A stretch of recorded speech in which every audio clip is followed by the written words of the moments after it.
The 25th verse of the Tao Te Ching. Quote, "There was something formless and perfect before the universe was born. It is serene, empty, solitary, unchanging, infinite, eternally present. It is the mother of the universe. For lack of a better name, I call it the Tao. I call it great. Great is boundless. Boundless is eternally flowing. Ever flowing, it is constantly returning. Therefore the way is great, heaven is great, earth is great, people are great. Thus, to know humanity, understand earth. To know earth, understand heaven. To know heaven, understand the way. To know the way, understand the great within yourself." Unquote. Living from greatness. Many of the scholars who have written about the Tao Te Ching over the centuries consider this 25th verse to be one of the most significant lessons in the entire manuscript. In my research, all the translations of this passage actually include the word great to describe it. This verse tells the story that even before the beginning there existed something formless and perfect. It goes on to say that this formless perfection is the mother of the universe. Even though it's nameless, it's called the Tao, and it's synonymous with what is great. That is, there's nothing within the Tao that is the opposite of great. There's nothing that's puny, insignificant, weak, unimportant, or even average.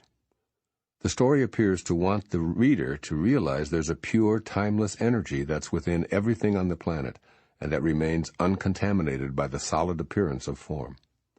The conclusion is a directive to the student who is you, the reader, or the listener.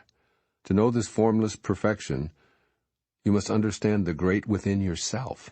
You're the central character in this wonderful saga. Since you're animated by the eternal Tao, this tale's message of greatness invites you to change the way you live and to see the life you're living change. You can begin to do so by examining thoughts and ideas that are inconsistent with this phenomenal observation made by Lao Tzu, which has been echoed by others throughout history. In her book, The Journey, which was published in 1954, Lillian Smith describes it like this, quote, "The need that one feels every day of one's life, even though one does not acknowledge it, to be related to something bigger than oneself, something more alive than oneself, something older and something not yet born, that will endure through time." Unquote. That enduring something confirms your greatness, your absolute connection to the infinite. There's a sense of being permanently aligned with a sort of senior partner that is greatness itself. Lao Tzu advises you to notice the planet, its people, and the heavens, and see greatness. Next, look at yourself and see that you're a component of them all. That is, befriend what appears to be the great mystery of creation by discovering the greatness within you. Then bask in the joy of noting the greatness you share with heaven, earth, and all of its people. By persistently hanging on to your own greatness heritage, you ensure that the always-present Tao is consciously available. From a perspective of greatness, only greatness can emerge from you. From an inner perspective of inferiority, you only attract events that align with those beliefs. Your greatness won't be found in a classroom, an apprenticeship, a teacher, or flattering comments from well-meaning family members, friends, or even lovers. It's within you. It's crucial for you to become conscious of the greatness that constantly flows through you. To do so, meet it in meditative moments of gratitude and cease to be influenced by contrary points of view. In particular, watch and listen for the critical comments that originate from your own inner dialogue.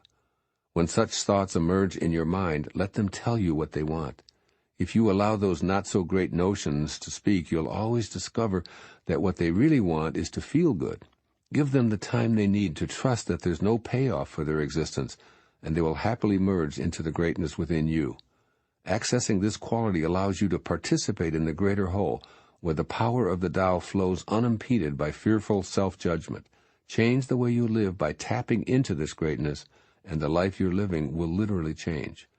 Following are the thoughts that Lao Tzu would have you adopt as he wrote out this verse of the Tao Te Ching some 25 centuries ago.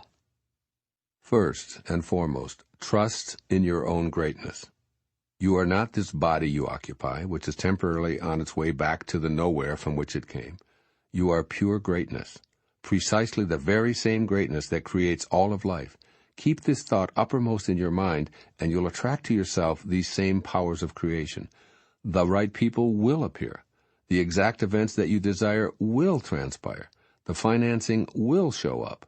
That's because greatness attracts more of its own self to itself, just as thoughts of inadequacy act upon a belief that ensures that deficiency will become your reality. Affirm the following to yourself over and over until it becomes your automatic inner response to the world. I come from greatness. I attract greatness. I am greatness. And secondly, look for beliefs that contradict your status as a being of greatness. Catch yourself in the midst of any utterance that reflects your belief that you're average. Silently speak warmly to that belief and ask what it wants. It may think it has to protect you from disappointment or pain, as it probably did earlier in your existence.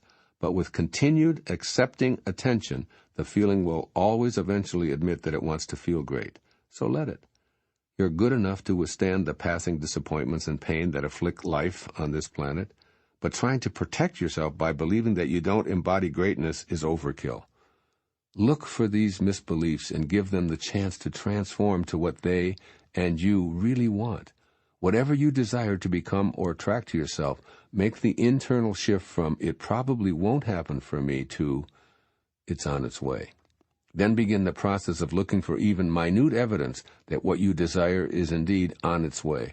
It's crucial to keep this ancient axiom in mind. I get what I think about, whether I want it or not. So think about how fortunate you are to have greatness located within yourself. Now you can live the ultimate paradox. You can be greatness and be nobody simultaneously. Do the Tao now. Copy the following words and apply them to yourself. I came from greatness. I must be like what I came from. I will never abandon my belief in my greatness and the greatness of others. Read these words daily, perhaps by posting them conspicuously where you can see them. They will serve to remind you of the truth of your own greatness. Meditate for 10 minutes today, focusing on your inner greatness.